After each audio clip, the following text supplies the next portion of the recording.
Fa mahakasika kosa ny fametrahana ny rafitra FFM samy manana ny ambarany tsirairay avy. Efatra amby roapolo ora tao aorian'ny fametrahana tamin'ny fomba ofisialy ny filan-kevitry ny fampihavanana malagasy izay raha ny hevitra ny avy amin'ny Ankola Fiza Felbert tamin'ny alalan'ny profesora Miandrosoa Jean Marcel.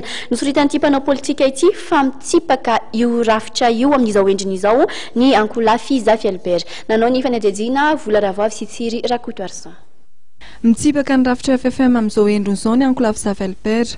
Araka ny fanazavana ny eto profesora Miandrosoa Jean Marcel dia tsy hatateraka ny andraikitra ny rahana azy dia mifampihavana pirenena io rafitra io.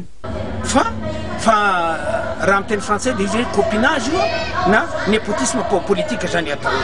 Dia tsy manaiky ny népotisme politique izy fa tsy handamina akory raha pirenena io fa hanamboatra seza ho tsirairay indray zany le izy.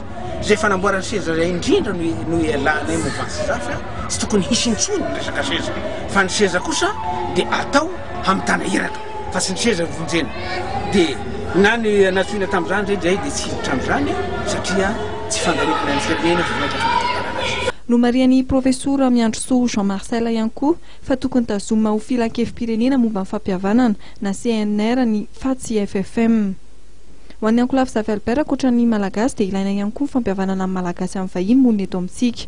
Mitazona ny tokony hanaovana fitsapam-pikevim-bahoaka momba lalam-panorenana ny alohan'ny fifidianana filoham-pirenena ny Ankola Fiza Felbert ary efa nisy nitsingana vitan'izy ireo momba izany. Ny Ankola Fiza Felbert dia fanamboan-kola fa herinandro maromaro zay nandinika an'io ary ny asany manam-pahaizana rehetra nandinika hoe ahoana natafavoantsika constitution mba mifanaraka amin'ny pejana malagasy. Dia zay zany raha mieritreritra ny constitution zay apetraka dia constitution anankiroa. Ny anankiray constitution état unitaire, ny anankiray constitution état fédéré. Noho zay zavatra zay zany dia manomana an'izay alohan'ny 24 juillet dia tokony hisy ny référendum constitutionnel.